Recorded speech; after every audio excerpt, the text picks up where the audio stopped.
Hi, boys and girls. I am back with our last story for this week. Today we are going to be reading Down the Road by Alice Schertle. So this story is a little bit longer, so we're going to do this video just a little bit differently.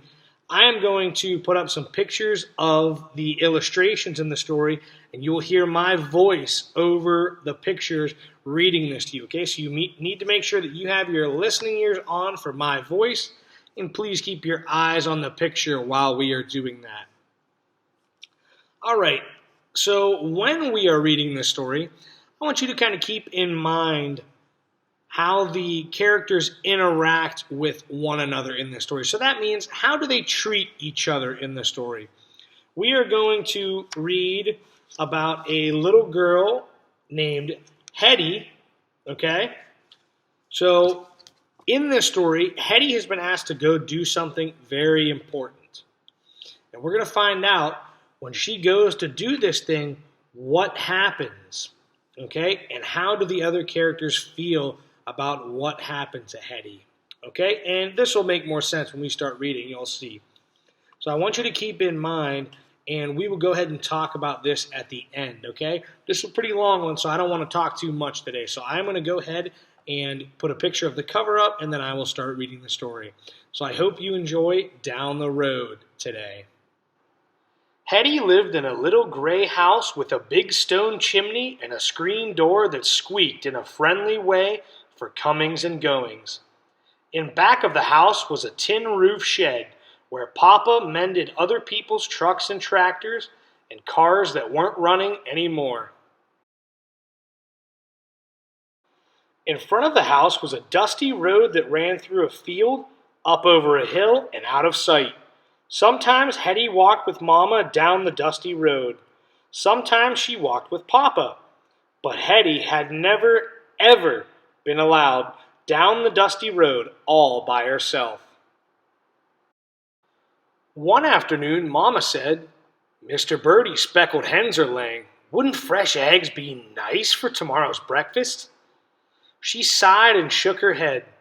"I just don't have time to walk to Mr. Birdie's. It's too bad." "Scrambled eggs for breakfast," said Papa. "If only I had the time, I'd go myself." I can do it," said Hetty. "I'm big enough to go to Mr. Birdie's all by myself." "Well," said Mama. "Look at this big girl," said Papa. "Hetty can do it, Mama, absolutely." Papa gave Hetty a handful of coins and a wicker basket.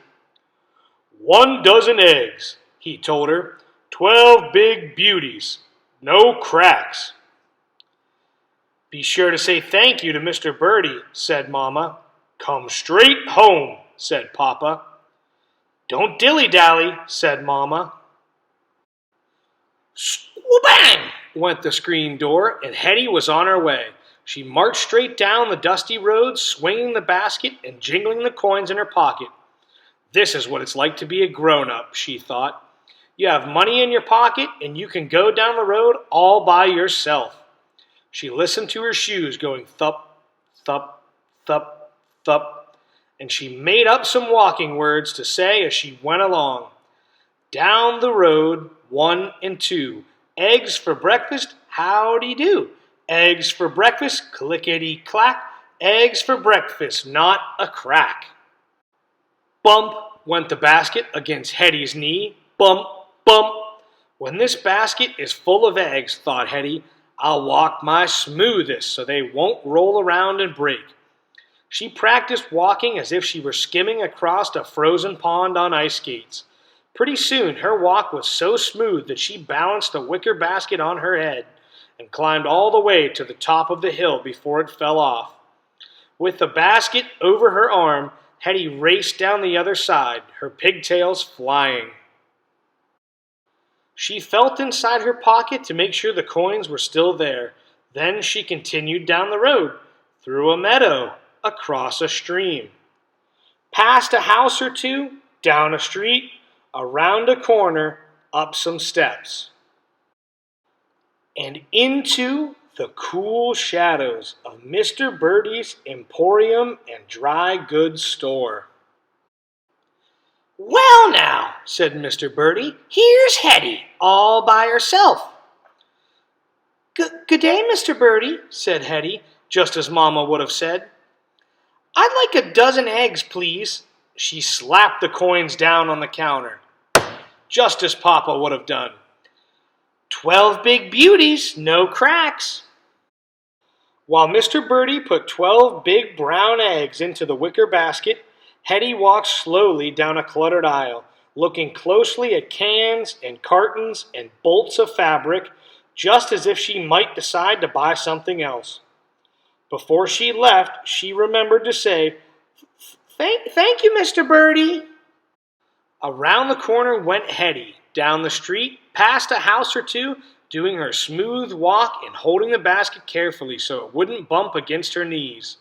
When she came to the stream, she stopped with one foot on a fallen log.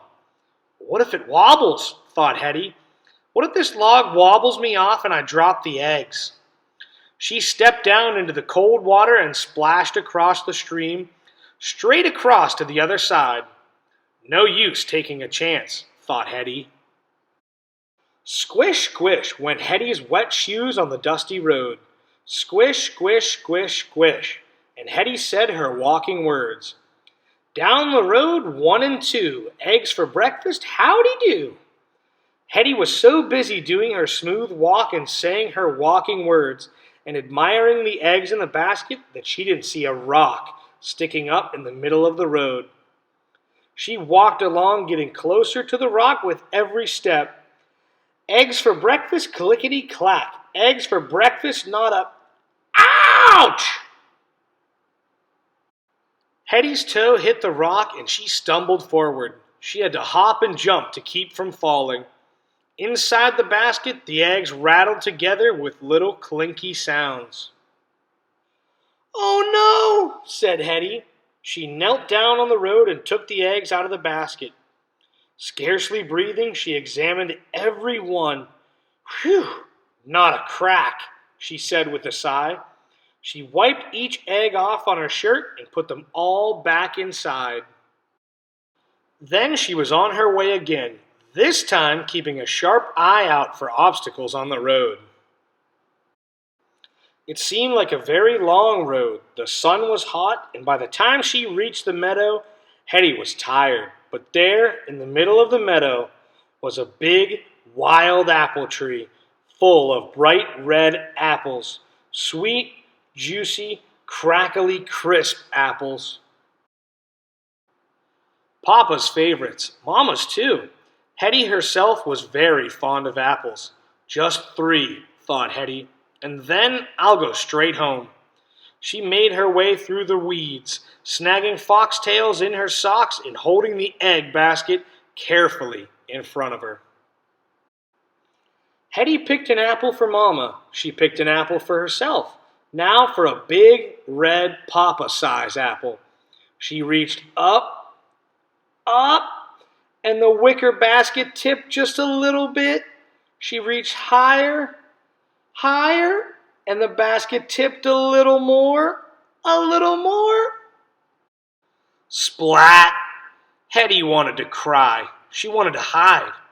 She wanted to climb up into the apple tree and never, ever come down. She didn't want to go home and tell Papa and Mama that there would be no eggs for breakfast. Up she climbed, right up into the old apple tree, as high as she could go, and there she sat, just thinking, and feeling sad, and not wanting to go home. After a long time, Hetty saw something moving, way down the dusty road. It was Papa. Hetty made herself as small as she could. Papa, whose sharp eyes never missed a thing, came striding through the tall meadow grass. "So," he said, "this is where I find you. Is this how you bring eggs home for breakfast?" I was picking apples for us," said Hetty with a sob. I broke the eggs, Papa, every single one." Papa nudged the basket with the toe of his boot. "I see," he said, "and you climbed up into the tree to think it over. Suddenly, his face wrinkled into a smile. "There's no finer place than an apple tree to think things over." And Papa climbed up beside her. By the time Mama came through the meadow grass, there was a pile of apple cores underneath the tree. Hetty and Papa had chins sticky with apple juice. Mama nudged the basket with the toe of her shoe. "Just look at this! I'm waiting for 12 beautiful eggs, and what do I find? Shells." I'm sorry, Mama," said Hetty. "I dropped the eggs. I was trying to pick some apples." "Fine, sweet apples," said Papa. Mama stared up into the tree. "Well, well," she said, "just look at those two big birds in the apple tree." Papa whistled like a magpie. Went Hetty. Pretty soon, there were 3 big birds in the apple tree. Mama put her arm around Hetty. "I'd almost forgotten how lovely the world looks from a tree," Mama said. "Everyone should spend some time in an apple tree," Papa agreed. "Absolutely." When they walked back home along the dusty road, they had not one egg among them. But Mama's skirt and Papa's pockets and Hetty's basket were full of sweet red apples. And the next morning, there was apple pie for breakfast. So that was our story, Down the Road. So let's go ahead and talk about this story real quick. What did Hetty have to do at the beginning of this story? Good, she was walking down the road all by herself, going to get eggs for breakfast. She was able to go and get the eggs, and what happened on the way back? Yeah, all the eggs fell out of the basket, but why did they fall out of the basket? What was Hetty doing?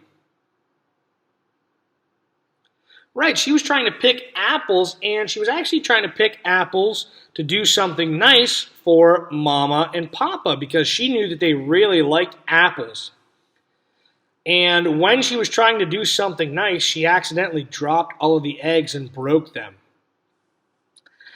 And then Mama and Papa came down the road, and when they found Hetty up in the apple tree, how were they feeling to see all of the eggs broken? Right, they weren't mad at all. They kind of both knew that, Hetty was trying to do something really nice for us, and she had a little accident and all the eggs spilled out. But they weren't angry about it. They didn't yell at her or tell her that she needs to get home right now. She's in big trouble. They just said, "Oh, wow, this tree is great for thinking. It's beautiful to see the view from this tree." So that was another way that the author kind of told us that a character shows their true feelings for one another. So, even though the mistake happened when Hetty dropped the eggs out, Mom and Papa weren't really mad at all. In fact, they actually turned their breakfast the next day into an apple pie, so they kind of even made something maybe better than eggs for breakfast. So I really like this story because I think it teaches us a great lesson in that, mistakes are okay. Mistakes happen. Every single person makes mistakes. But that does not mean that we have a right to get angry and be rude to one another. If Mrs. Gonda is carrying my lunch from the cafeteria and she drops it, I'm not going to yell and scream at her. I would just say, you know what, no big deal. I'll just go back and get another one. Accidents happen, okay? So we need to remember that no one is perfect and accidents will happen. We just have to deal with it, and that's just how life goes sometimes, okay? So I really hope that you enjoyed our story and the wonderful lesson that we can learn in Down the Road. Look forward to reading some more stories with you next week. All right, bye-bye.